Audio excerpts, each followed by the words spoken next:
अस्सलामुअलैकुम नाजरीन। मुझे अपनी जान की फ़िक्र नहीं थी। कमांडो जब अपने वतन की खिदमत के लिए निकलता है तो वो वतन की आन पर अपनी जान का पहले ही सौदा कर चुका होता है।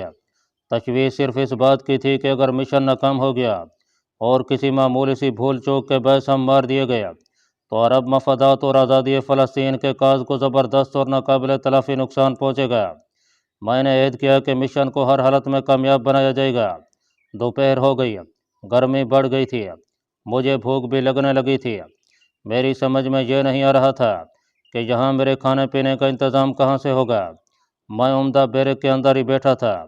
दरवाजे का पट हवा के लिए ज़रा सा खोल रखा था। मुझे बाहर किसी के कदमों की चाप सुनाई दी। ये चाप बरामदे की लकड़ी के बोसीदा फर्श पर किसी के चलने से पैदा हो रही थी। मैं तेज़ी से अपनी जगह से उठा और दरवाजे के अंदर की जानिब दीवार के साथ लगकर खड़ा हो गया। मेरा हाथ पतलून की जेब में जर्मन ऑटोमेटिक पिस्तौल पर था। कदमों की चाप बरामदे में मेरे दरवाजे तक गई और फिर वापस चली गई। अजीब मुअम्मा था। मैं उछलकर बाहर बरामदे में आ गया। कैप्सूल मेरे हाथ में था। बरामदा खाली था। दरवाजे के आगे खिड़की की प्लेट में कोई शय रुमाल में लिपटी पड़ी थी। मैं भागकर बरामदे के किनारे तक गया, मगर मुझे कुछ नजर न आया। जैतून की झाड़ियों पर दोपहर की धूप खामोशी से चमक रही थी। इर्द गिर्द मिट्टी के तोदे चुपचाप थे। या खुदा, क्या वो छलावा था। वापस आकर मैंने जैतून की एक शाख तोड़ी और कुछ फासले पर खड़े होकर प्लेट में रखे रुमाल को परे हटाया। नीचे से 2 रोटियां और खुश्क गोश्त का टुकड़ा बरामद हुआ। समझ गया कि कोई मेरे लिए खाना रख गया है। किचन में जाकर मैंने रोटी खाई, मट्टी के मटके में से पानी निकाल कर पिया और वापस बैरक में आकर बैठ गया। आसमान बिल्कुल साफ था। किसी जगह भी बादल का कोई टुकड़ा नजर नहीं आता था। खुदा जाने मौसमी पेशगोई वाले बादल कहाँ रास्ता भूल गए थे। मुझे यकीन हो गया कि आज रात बारिश नहीं होगी और मैं अपना मिशन शुरू नहीं कर सकूंगा। फिजा की गर्मी, बैरक की खामोशी और फ़लस्तीनी खाले साटे और गोश्त का कुछ ऐसा खुमार चढ़ा कि मुझे नींद आने लगी। मैंने दरवाजे की कुंडी अंदर से लगाई और कैंप कांड पर गिरते ही गहरी नींद में खो गया। आँख खोली तो महसूस हुआ कि फिजा में वो तपिश नहीं है, बल्कि उसकी जगह कुछ ठंडक सी हो रही है। कलाई पर वक्त देखा, सह पैर के 5 बज रहे थे। मैं काफ़ी देर सोता रहा था। दरवाज़ा खोलकर बाहर देखा तो ठंडी हवा का झोंका मेरे खैर मकदम को आगे बढ़ा। मौसमी पेश कोई गलत नहीं थी। आसमान पर काली घटाएं छा रही थीं और ठंडी हवा में जैतून और अंजीर के दरख्तों की शाखें आहिस्ता आहिस्ता झूम रही थीं। बरामदे में निकलकर गहरा सांस लिया। तबीयत बशाश हो गई। काली घटाओं की वजह से दिन की रोशनी काफ़ी मदम हो गई थी। अभी बूंदाबांदी शुरू नहीं हुई थी, लेकिन अगर पेशगोई सही हुई जैसा कि लग रहा था तो फिर इसी रात मिशन का आगाज़ करना लाजमी था। मैं बैरक के अंदर आ गया, दरवाज़ा बंद कर दिया और कुर्सी पर बैठकर अपने जहन में इसराइली मिसाइल स्टेशन के अंदरूनी नक्शे की लकीरों को फिर से याद करने लगा। इस गाइडेड एटमी मिसाइल पोस्ट के अंदर का नक्शा मुझे इस कदर राजभर हो गया था कि मैं आंख बंद करके लाकर रूम तक पहुंच सकता था। बादलों में हल्की सी गरज पैदा हुई। मेरी महवियत का सिलसिला टूट गया। मैं उठकर बरामदे में आ गया। हल्की हल्की बूंदाबांदी शुरू हो गई थी। फिजा में रेत, मट्टी, जैतून और अंजीर के पत्तों की धीमी धीमी महक रची हुई थी। ये मशरिक़ वस्ता की महक थी। हज़ारों साल पुरानी दरख्शां और अनमिट तारीख की महक थी। उन रास्तों की खुशबू थी जिन पर कभी पैगम्बरान कराम गुजरा करते थे। मेरा दिल अपने अजीम दीन की अजमत से लबरेज हो गया। इस जज्बे ने मेरे कवि को फौलादी ताकत अता कर दिया। दिन की रोशनी आहिस्ता आहिस्ता मांद पड़ने लगी थी। गहरे बादलों की वजह से यह रोशनी तेज़ी से मदम हो रही थी। अब मुझे शिद्दत से अपने 2 साथी कमांडोज का इंतज़ार था, जिन्हें फोकस कमांडो के कहने के मुताबिक आज शाम तक मेरे पास पहुंच जाना चाहिए था। हमारा ख़तरनाक मिशन बारिश वाली अंधेरी रात में शुरू होता था और बूंदाबांदी और बादलों की गरज बता रही थी कि रात को बारिश होगी। इस वक्त मुझे सिगरेट की शदीद तलब महसूस हुई। मेरी जेब में सिगरेट का पैकेट नहीं था। मैंने इस तलब को दबा दिया। कमांडो को इस किस्म की ख्वाहिशात को दबाने की खास तौर पर तरबियत दी जाती है। शाम हो रही थी कि दूर से किसी जीप की आवाज़ करीब आती सुनाई दी। मेरे कान खड़े हो गए। मैं हिम्मतन गोश होकर इस आवाज़ को सुनने लगा। यह जीप की आवाज़ थी। जीप बड़ी तेज़ी से चली आ रही थी, क्योंकि चंद लम्हों के बाद ही जनाटे की आवाज़ के साथ एक जीप जैतून की झड़ियों के सामने से होकर बैरक के हक्के में आकर रुक गई। अभी रात का अंधेरा इतना गहरा नहीं हुआ था कि मुझे जीप दिखाई ना देती। यह जीप चारों तरफ से बंद थी। जीप को एकदम ब्रेकें लगाकर रोका गया था, जिसकी वजह से जीप एक तरफ को ज़रा सा घूम गई थी। मैं बरामदे के झुके हुए सतून के पीछे हो गया था। जीप की अगली सीटों के दरवाजे खुले और अंदर से दो इंसानी साई जैसे छलांगे लगाकर बाहर निकले। उनका रुख बैरक के दरवाजे की तरफ था। मैं जानबूझकर सतून पर चढ़ी हुई बैल की ओट में छुप गया। दोनों आदमी बैरक के बरामदे के करीब आकर रुक गए। फिर एक ने हाथ को उठाकर अंगूठे को नीचे करते हुए दरवाजे की तरफ इशारा किया। इशारा पाते ही एक आदमी छलांग लगाकर जेब से पिस्तौल निकालते हुए दरवाजे के सामने आ गया और दूसरे ने वहीं फर्श पर पोजीशन संभाल लिया। ये फ़लस्तीनी कमांडो ही हो सकते थे। जो कमांडो कोठड़ी के सामने खड़ा था, उसने हलक से पहले एक अजीब सी आवाज़ निकाली, फिर कोड वर्ड बोला। यह कोड वर्ड मुझे पहले से ही बता दिया गया था। मैंने सतून की ओर से कोड वर्ड का जवाब दोहराया। कोड वर्ड का जवाब सुनते ही दोनों कमांडो मेरी तरफ इस तरह बढ़े कि पिस्तौल उन्होंने जेब में वापस रख लिए थे। अब अरबी ज़बान में उन्होंने मुझे अपना खुफिया नाम बताया और डॉक्टर अकांत का भी कोड नाम बताया। मैंने कमांडो फोकस का खुफिया नाम बताया। उन्होंने बारी बारी मुझे अस्सलामु अलैकुम व रहमतुल्लाहि व बरकातुहू कहकर हाथ मिले। यही वो फ़लस्तीनी कमांडो थे जिन्हें मेरे साथ इसराइली मिसाइल पोस्ट पर अटैक करना था। बारिश अभी तक बूंदाबांदी की शिकल में हो रही थी। हम बैरक से कमरे में आकर बैठ गए। इनमें से एक ने मोमबत्ती रोशन करके उसे मेज़ पर रख दिया। मैंने उन्हें मोमबत्ती की धुंधली रोशनी में देखा। दोनों नौजवान थे। उनके रंग खिलते हुए थे, छोटी छोटी मूछें और जिस्म घुटे हुए थे। हमारा कोई नाम नहीं था। वो मुझे लीडर कहते और मैं उनमें से एक को नंबर 2 और दूसरे को नंबर 3। इस एतबार से मैं उनका लीडर था। कमांडो नंबर 3 ने मुझे बताया कि अटैक आज ही रात के पिछले पहर किया जाएगा, जबकि सुबह की शिफ्ट वाले गार्ड ड्यूटी पर आते हैं। ये 2 गार्ड लॉकर रूम के हैं। उनके बारे में हमने जो हतमी तफसीलात हासिल की हैं, उनके मुताबिक उन्हें मिसाइल स्टेशन की गाड़ी रात के पिछले पहर 3 बजे उनके क्वार्टरों से लेकर आती है। हमें उस गाड़ी को हाईजैक करना होगा। मैंने पूछा कि यह गाड़ी कहाँ से चलती है और गार्ड्स के क्वार्टर किस जगह पर हैं, जिसके जवाब में नंबर 2 ने बताया कि उनके क्वार्टर साथ साथ हैं, मगर हमें गाड़ी पर निसफ रास्ते में हमला करना होगा। जब यह गाड़ी क्वार्टरों के अहाते से निकलने के बाद बड़े टीले वाली सड़क का मोड़ काट रही होगी। इसके बाद वो मुझे अपनी बंद जीप में ले गए। जीप के अंदर कुछ ऑटोमेटिक स्टेन गन है, उनके मैगजीन, 4 ऑटोमेटिक जर्मन पिस्तौल, 12 हैंड ग्रेनेड और 3 अदद शिकारी चाकू एक बक्स में महफूज पड़े थे। मैंने सारे असले को चेक किया। मैगजीन भरा हुआ था। मैंने पूछा कि हमें कपड़े कौन से पहनने होंगे। नंबर 3 बोला, वही जो ड्यूटी पर जाते गार्ड ने पहने होंगे। हम उनके कपड़े खुद पहन लेंगे। उनका इंडिया मैं समझ गया। कमांडो शॉर्ट हैंड में बातें क्या करते हैं, उनके इशारों को ही समझना काफ़ी होता है। गार्ड्स की वर्दी हम कैसे हासिल करेंगे, यह बात बिल्कुल ज़ाहिर थी कि हमें क्या करना होगा। कमांडो जब इस किस्म के हलाकत के नेशनल मिशन पर होता है तो फिर उसके सामने अपनी ज़िंदगी और दूसरों की ज़िंदगी की भी कोई अहमियत नहीं होती। उसे हर हालत में अपने टारगेट तक पहुंचना होता है। हाँ, इसके लिए उसे दुश्मन के 1000 आदमियों को ही मौत के घाट क्यों न उतारना पड़े।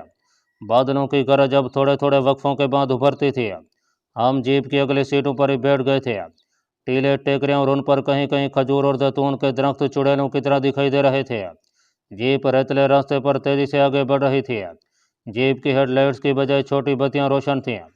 कई टेकरियों और मट्टी के तोदों के पहलू से गुजरने के बाद हमारी जीप बूंदाबांदी वाली अंधेरी रात में खुली जगह पर आ गई।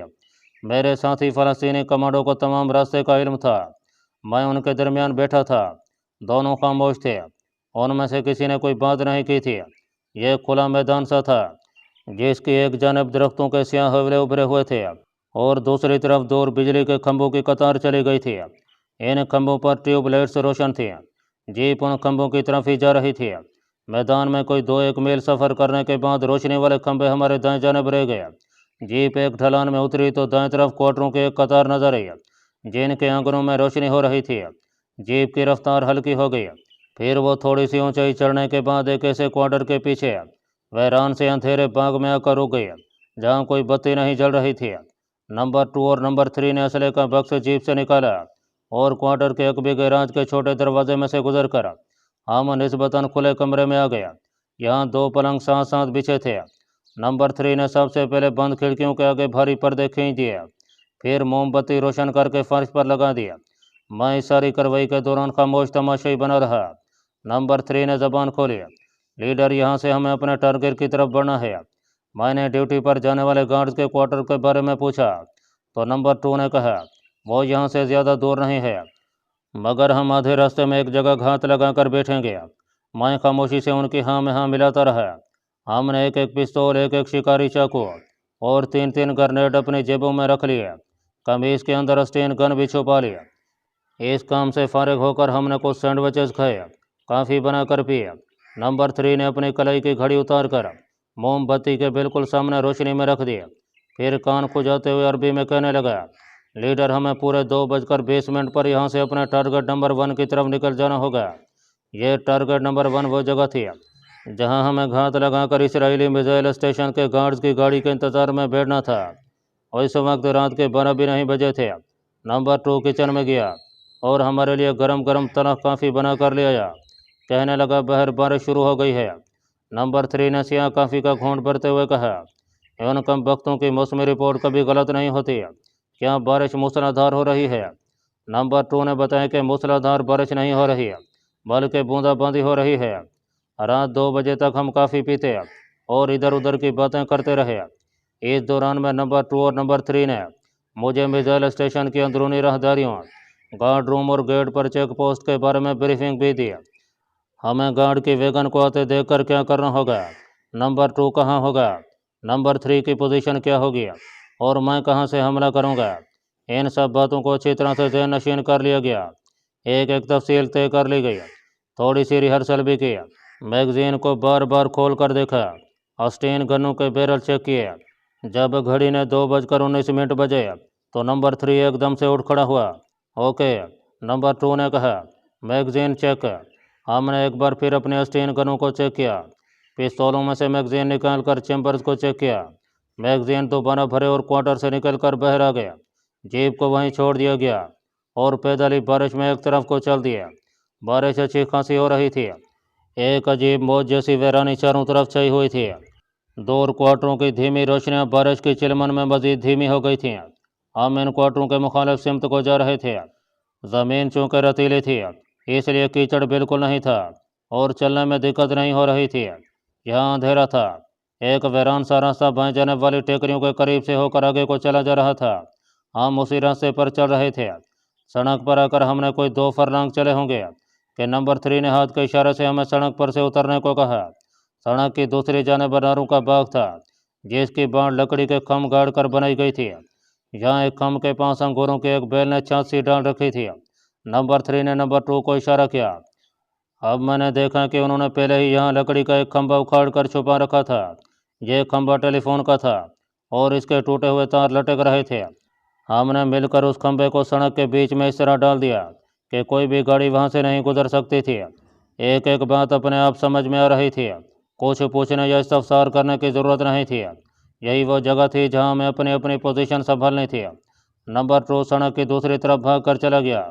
नंबर 3 मुझसे 10 गज दूर बाँग के खम की ओट में हो गया और मैंने 6 कदम पीछे हटकर पोजीशन संभाल लिया। अस्टीन गन्ने हमारे हाथों में थीं, मैगजीन लोड थे और हमारी उंगलियां ट्रैगर पर थीं। मैंने अपनी कलाई की घड़ी देखी। फास्फोरस से चमकती हुई सुई 2:45 बजा रही थी। अचानक दूर से मोटर के इंजन की आवाज़ उभरी। नंबर 3 ने हुद हुद की आवाज़ निकाली। यही आवाज़ नंबर 2 ने और फिर मैंने निकाली। इसका मतलब था कि हमने वैगन की आवाज़ सुन ली है। कोई 5 मिनट के बाद सड़क पर हल्की सी रोशनी हुई और बारिश की बूंदें गिरती साफ नजर आने लगीं। वैगन चली आ रही थी, रोशनी बढ़ रही थी। सड़क के बीच में पड़ा टेलीफोन का खंभा सड़क पर उस जगह था जहाँ से सड़क थोड़ा सा बल खा जाती थी, इसलिए दूर से नज़र नहीं आ सकता था। मैं चौकस हो गया।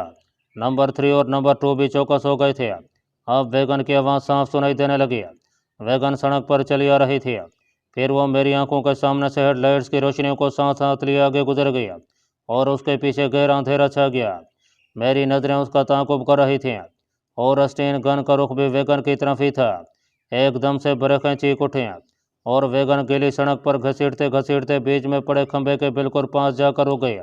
गाड़ी के रुकते ही मैंने सामने टेकरी की तरफ अस्टीन गन का एक बरस्ट मारा और इसके साथ ही बिजली की तेज़ी के साथ झाड़ी से निकला। फिर वैगन के एक भी दरवाजे में से उछलकर अंदर घुस गया और सीटों पर बैठे बौखलाए हुए वर्दीपोश 2 आदमियों को हैंड्स अप करा दिया। अस्टीन गन की तड़ाक तड़ाक से वो बौखला गए थे। क्योंकि इस इलाके में फ़लस्तीनी गुरेलों की यलगार होती रहती थी।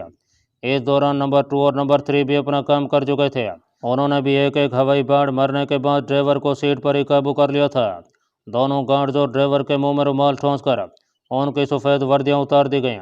उनके हाथ पांव रस्सियों से बांधकर उन्हें सड़क के किनारे वाले अनारों के बाग की हाथे में फेंक दिया गया। वैगन में वापस आते ही हमने उसे सड़क से उतारा। अपने गीले कपड़े उतारकर मिसाइल स्टेशन के गार्ड्स की वर्दियां जेब तन की। पिस्तौल, ग्रेनेड और चाकू जेबों में छुपाकर अस्टीन गन्ने अपने करीब रख लें और वैगन को लेकर असल टारगेट की तरफ रवाना हो गया। कमांडो नंबर 3 ड्राइवर की सफ़ेद और नीली वर्दी में मलबूस जीप चला रहा था। मैं और नंबर 2 गार्ड्स की सफ़ेद वर्दी में नीली टोपियां ओढ़े वैगन के अंदर अपनी अपनी सीट पर आमने सामने खामोश बैठे थे। नंबर 3 कमांडो ने अपनी अगली खिड़की खोल रखी थी। इस खिड़की में से मुझे दूर मिसाइल स्टेशन की रोशनी नजर आने लगी थी। हमने अस्टीन गनें अपने करीब ही रखी हुई थी। सही नेट, जहर के कैप्सूल और हैंड ग्रेनेड हमारी जेबों में थे। पॉलीस्टर के मास्कों वाली स्कीम तर्क कर दी गई थी। नंबर 3 ने खिड़की के करीब मुंह लाकर कहा, होशियार, गेट आ रहा है। नंबर 2 पहला गार्ड तुम्हारा शिकार होगा। मैं चुप बैठा रहा।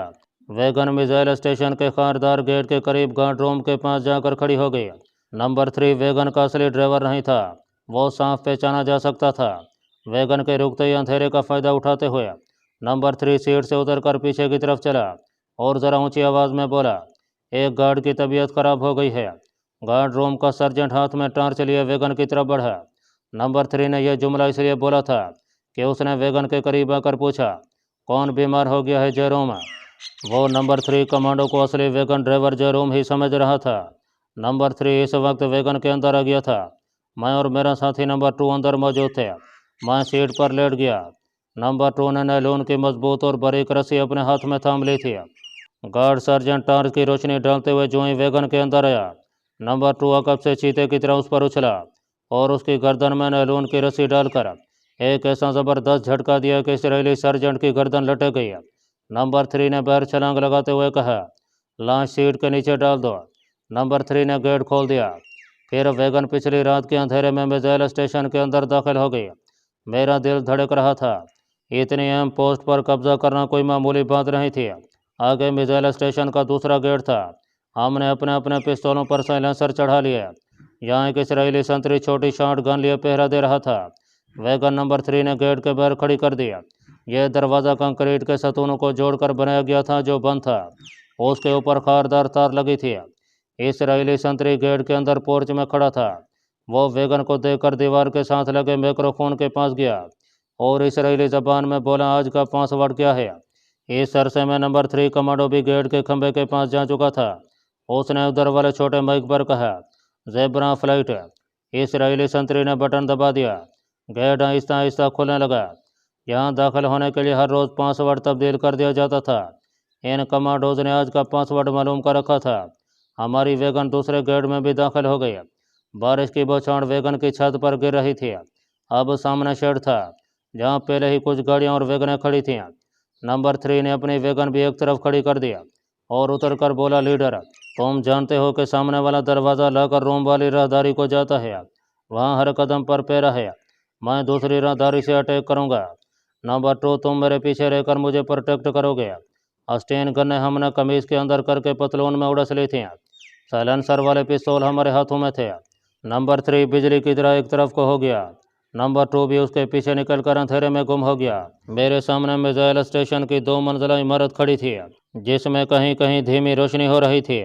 कोई सोच भी नहीं सकता था कि इस बेज़बान और सीधी सादी इमारत के अंदर तय खाने में 4 ऐसे हलाकत खेज एटमी मिसाइल नुस्ब हैं जो दुनिया की 1/4 आबादी को नेस्तो नाबूद कर सकते हैं। बारिश उसी तरह हो रही थी। नक्शे के मुताबिक मुझे मालूम था कि अब क्या करना है।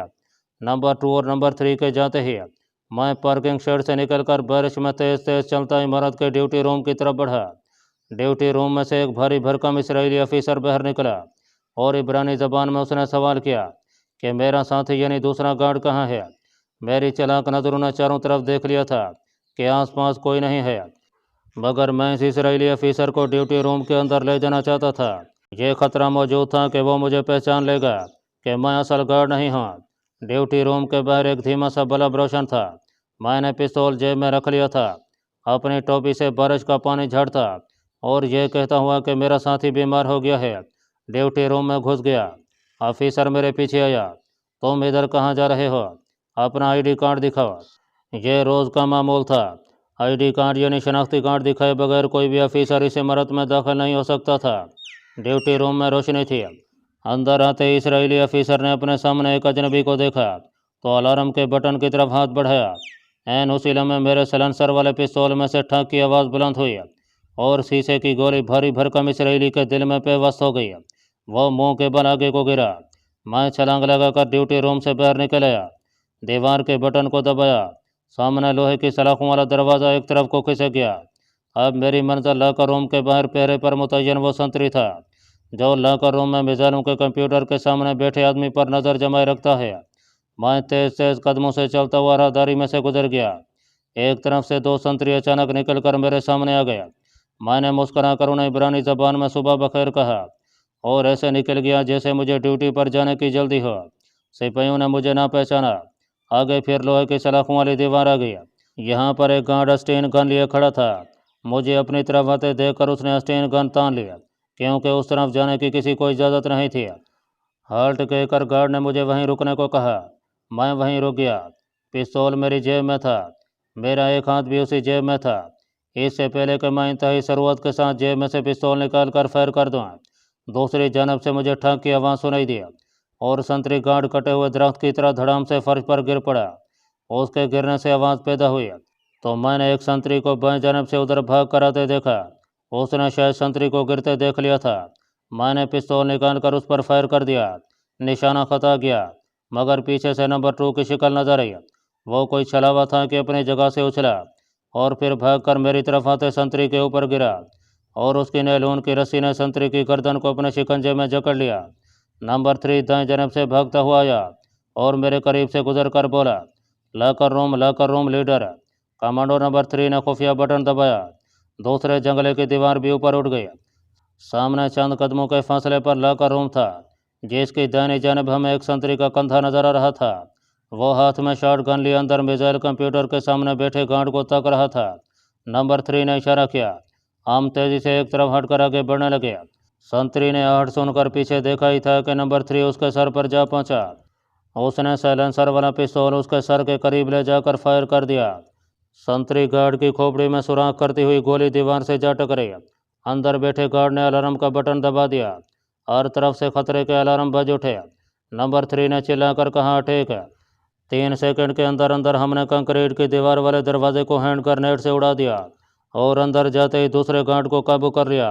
वो बौखलाकर हमारे चेहरों को तकने लगा। नंबर 2 ने चीख कर कहा, इसे मार डालो नंबर 3। और नंबर 3 का खंजर उस आखिरी गार्ड के सीने में उतर गया। उसने कंप्यूटर की तारों को सोचों से खींचकर बाहर फेंका और हमें पीछे आने का इशारा किया। कोने में एक लिफ्ट नीचे मिसाइलों के लॉकर रूम की तरफ जाती थी। हमें राहदारियों में फौजी बोटों की आवाज़ें सुनाई दी।